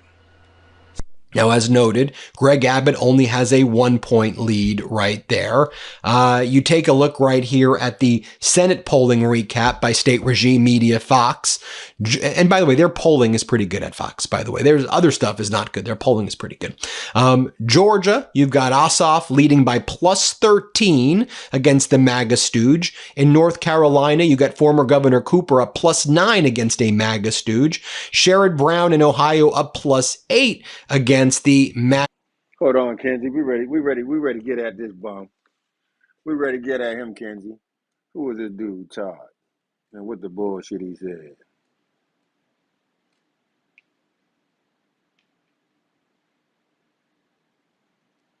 Todd, you a clown. I don't even know what the fuck you said yet. But my people on your ass.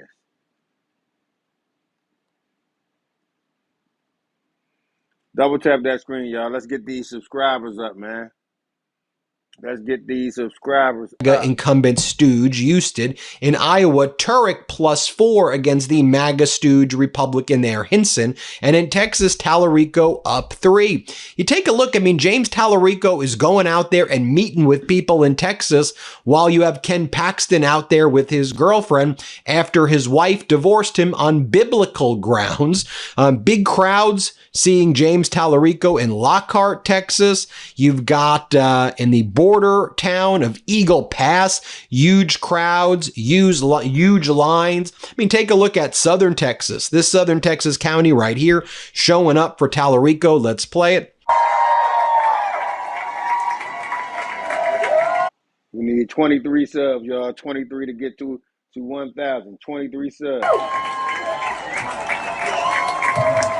Hey, Laredo, it's good to see y'all. Thank you for being here.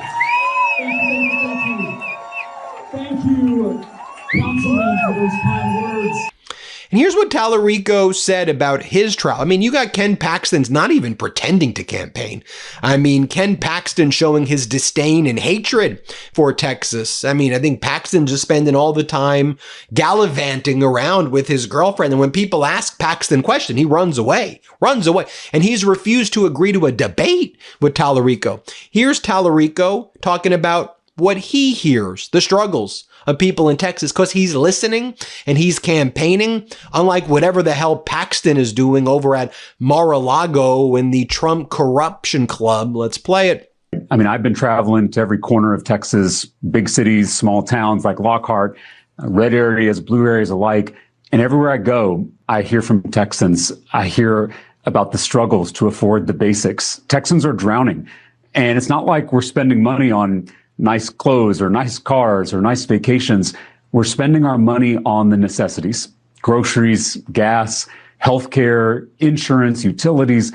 And it's because for 50 years, puppet politicians like Ken Paxton have been rigging this economy in favor of their billionaire mega donors at our expense. And it's been theft I mean, trickle-down economics is not a theory. It is theft. And it's been with their bribes, their bailouts, their billionaire tax breaks. They've been stealing from the American people. This affordability crisis has really hit its peak, especially over the last few years as prices have skyrocketed. But it's been a problem 50 years in the making. Our wages, our income, our pay has remained stagnant or it's declined. Our power in the economy has been chipped away at. And so we're trying to tell the big story about what's happened to the middle class in this country. And it's not a problem just over the last 5 years. It's a problem over the last 50 years. Here you have Tallarico also saying that Paxton's afraid of me. He refuses to debate me. Listen to what Tallarico says here. Let's play it. Well, you know, Ken Paxton has not accepted any of these debates yet. When I get tough questions, I answer them. When Ken Paxton gets tough questions, he runs away, literally runs away from reporters, from voters, from anyone asking hard questions. If you've given an Epstein-style sweetheart deal to an admitted child predator, you should have to answer the public's questions. If you were reported to the FBI for bribery by your own staff, you should have to answer the public's questions. If you become a multimillionaire on a government salary and now own 15 homes on the public's dime, then you should have to answer the public's questions. I get it. If I had Ken Paxton's record of corruption, I wouldn't want to answer these questions either. But he's asking for your vote. He is asking for your trust. And the people of Texas deserve answers. So I've challenged Ken Paxton to these 3 televised debates. The networks have already set the dates and the times and the locations. We're just waiting on Ken Paxton. I'm not afraid of tough questions. We'll see if Ken Paxton can say the same. So there could be. What has a Democrat ever done? Are you stupid? The Democratic cities take care of the fucking Republican whack-ass cities. The Democratic cities are the blood of America. Are you stupid? The red states are the poorest states. Mississippi, motherfucking Wisconsin and all that shit, man, they broke that shit. They poor. They ain't got no fucking money. Ain't nothing but farmers out that bitch. And y'all see what Trump did to the farmers.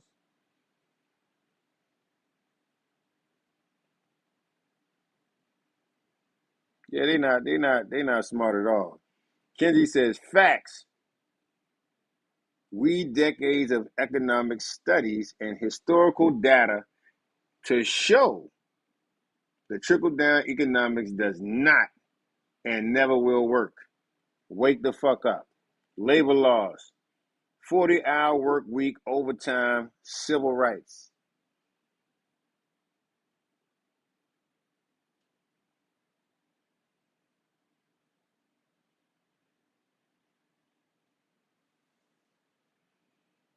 Y'all ain't talking about shit. Y'all just on here trying to make small little points that ain't even relevant. An empty chair at these debates.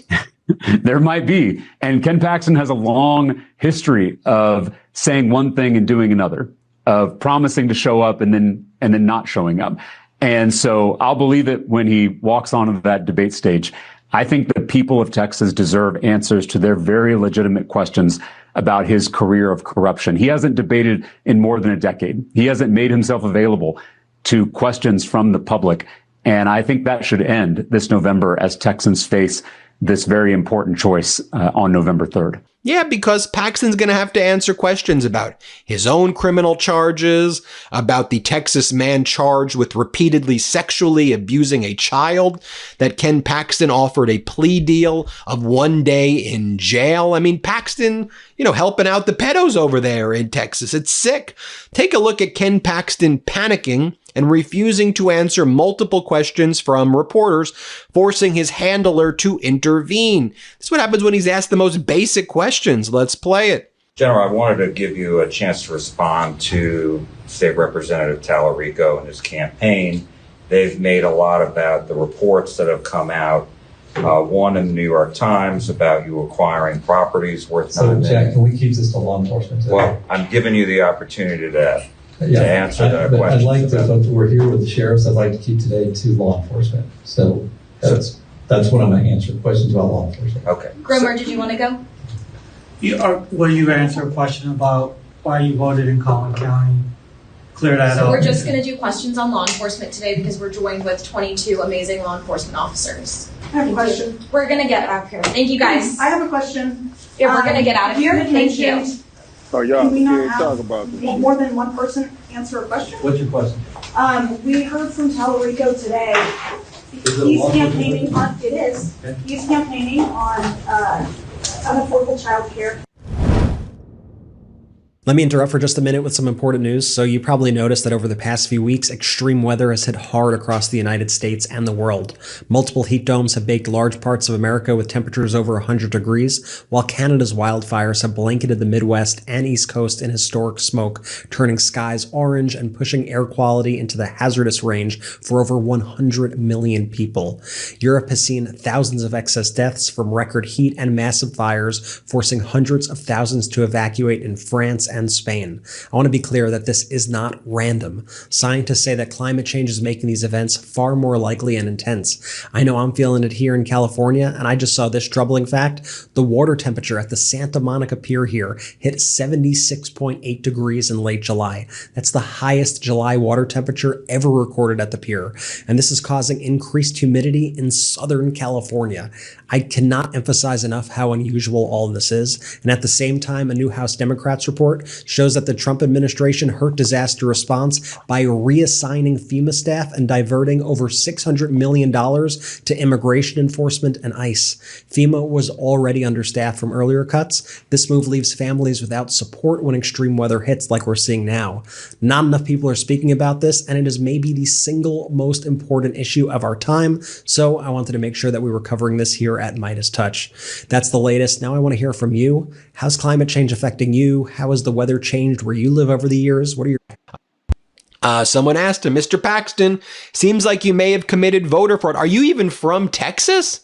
Are you from where are you from, Paxton? And he runs away. Let's play it. Mr. Paxton, did you commit voter fraud?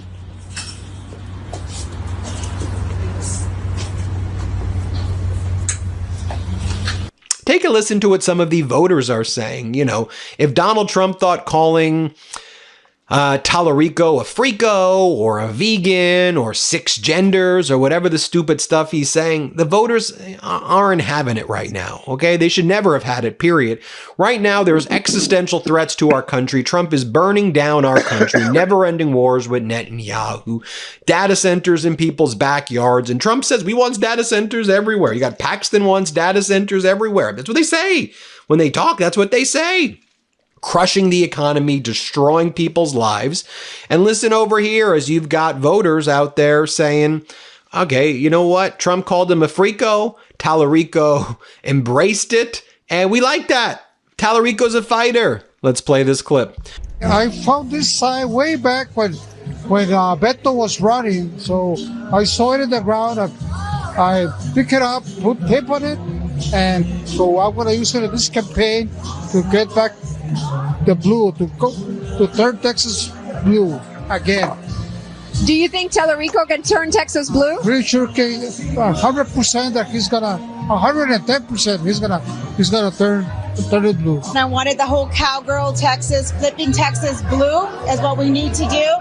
And the same thing when Ken Paxton called him a freak and Tallarico embraced it like the Implorables. Well, you know what? I'm a Tallarico and embrace that and embrace my mentality that we need to turn Texas blue. That's right.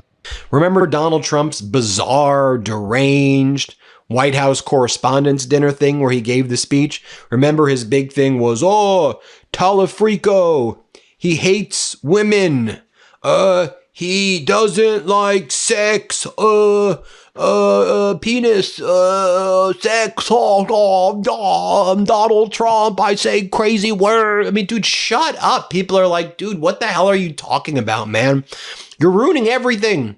You're ruining, and you want to ruin FIFA now. You're working with Gianni Infantino to freaking ruin FIFA. And by the way, you've ruined our economy. You've ruined sports for kids. You've ruined everything. And now you want to go after the one thing that made us happy this summer was the World Cup. And you and Gianni Infantino, you all try to screw it up. But people love sport. You're ruining that too, you crooks. Here, play this clip.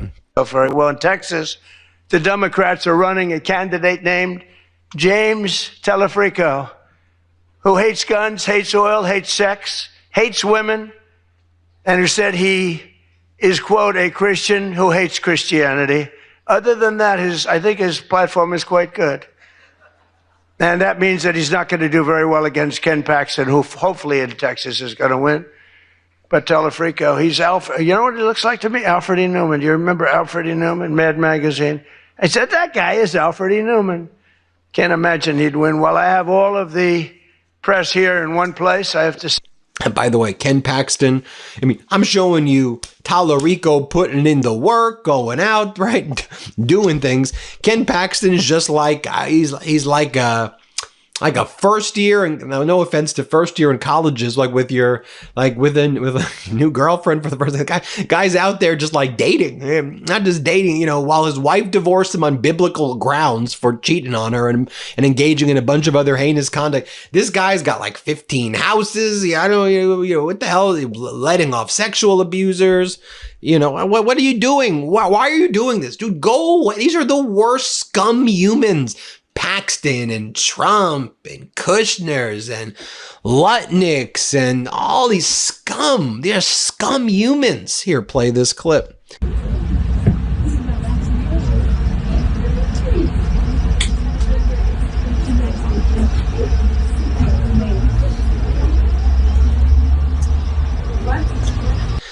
Versus, look at James Talarico. Here's what he talks about, that this is, we can't be a government by the billionaires and super PACs. Here, play this clip.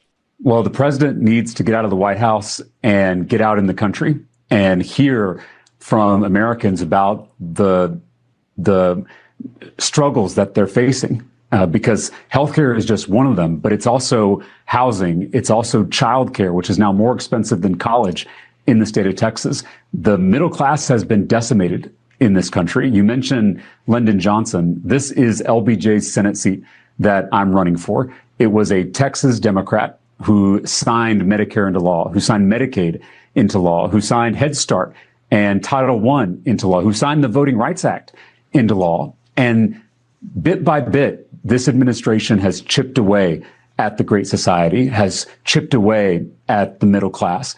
And the fight in this country is not really left versus right. It is top versus bottom. It's all of us, whether you're a little more conservative or a little more progressive. It's all of us coming together to take on the people at the top, the billionaires and their puppet politicians like Ken Paxton, who have been screwing us over for far too long. That's the movement we're building in Texas. And it's why you're seeing us make this progress, because we are bringing working people together to take on this corruption so we can lower our costs.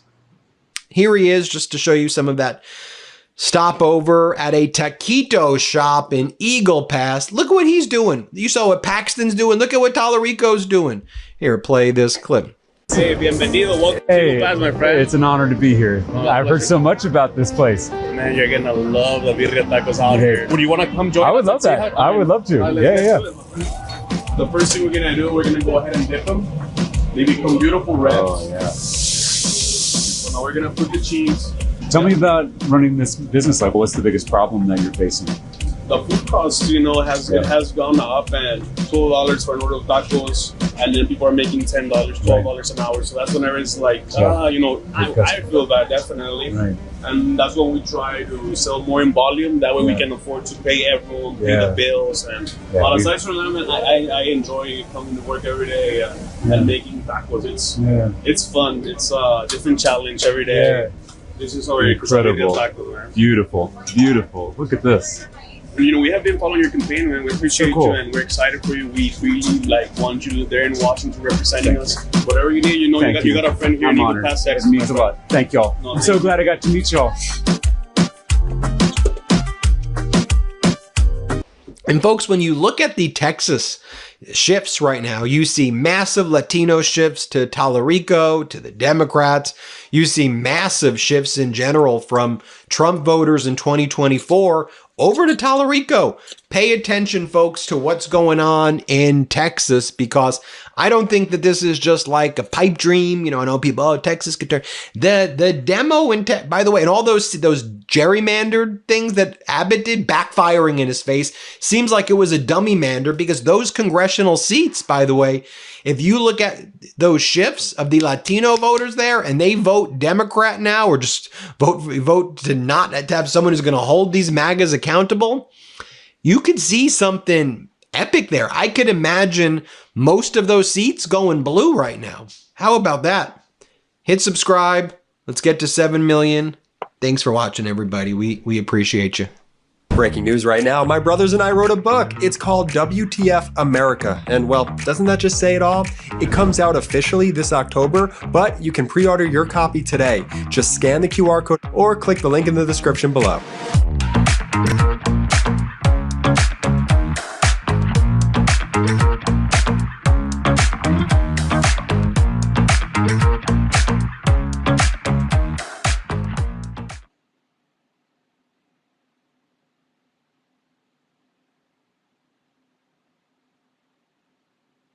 A full cart that's lighter on your wallet. That's a breath of fresh air. Download the Upside app and get a $15 bonus on your first purchase.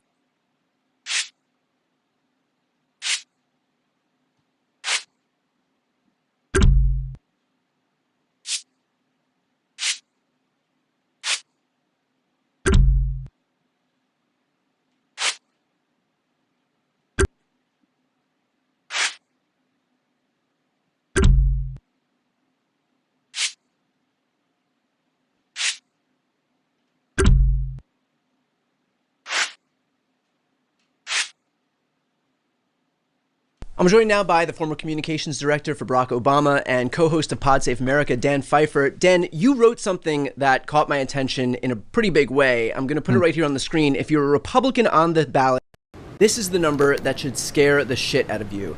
And so what you were referring to was the fact that Trump's job approval among non-college white voters in 2018 was 9 points in the positive. In 2020 was 8 points in the positive. In 2025 was 24 points in the positive. Now that number, as of July 2026, is negative 8 points. 8 points in the negative. So we're looking at a 32-point swing from just when Trump was elected 2 years ago.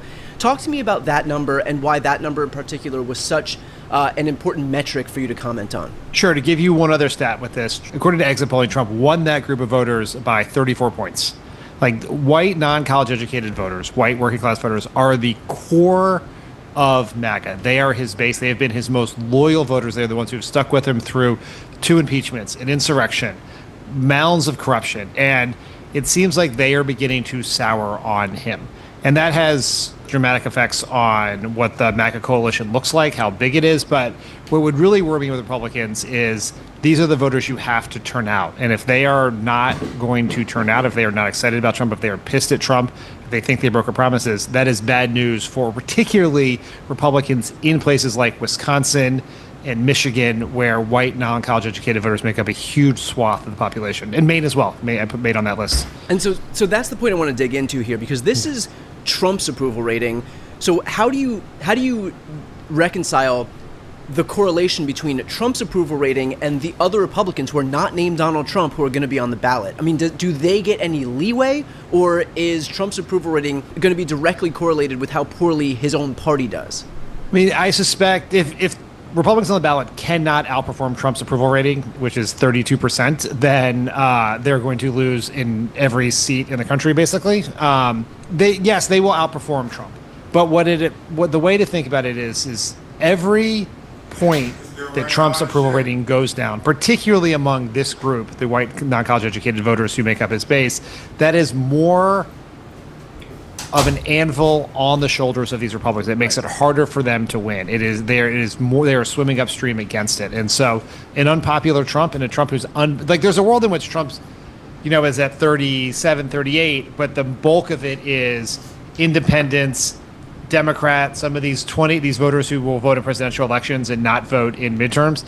This group right here, these are the people, these white non-college educated voters are the ones he needs to turn out, and they're unhappy with him right now. Well, the irony of this is, like, you look at one of the most criticized moments of Kamala Harris's campaign. It was on The View. She was asked what she would do differently than Joe Biden. She refused to break with him on anything. She refused to even put forward one single idea that she broke on him with. And so, in effect, Biden's unpopularity became her unpopularity because she refused to put any space between them. Now Republicans are falling for the exact same phenomenon where, they have refused to serve as a check against him on anything except for, John Cornyn and Tom Tillis, both of whom don't have a job after this term. But the rest of them have hugged him. They haven't run away from him. And so in a way, even after having watched Kamala Harris fall for this exact phenomenon, they're doing the same. They're repeating her mistake in this election cycle where his unpopularity is weighing all of them down. It's interesting because the dynamics are both similar and different, right? Where these Republicans on the ballot are dealing with an unpopular president of their own party. Kamala Harris was dealing with an unpopular president of her own party. Now, Kamala Harris outran Joe Biden's popularity by 15 points or so. He was in the maybe about 10 to 11 points, I guess, is probably where Biden was at the end. Yeah. And some of these Republicans will outrun Trump by at least that. The reason why they're in a bigger pickle than Harris was is that Biden was... There was not a ton of strong enthusiasm for Biden among Democratic voters. She had a freedom to break with him that these Republicans feel like they do not have because there are a couple, like when you look at polls,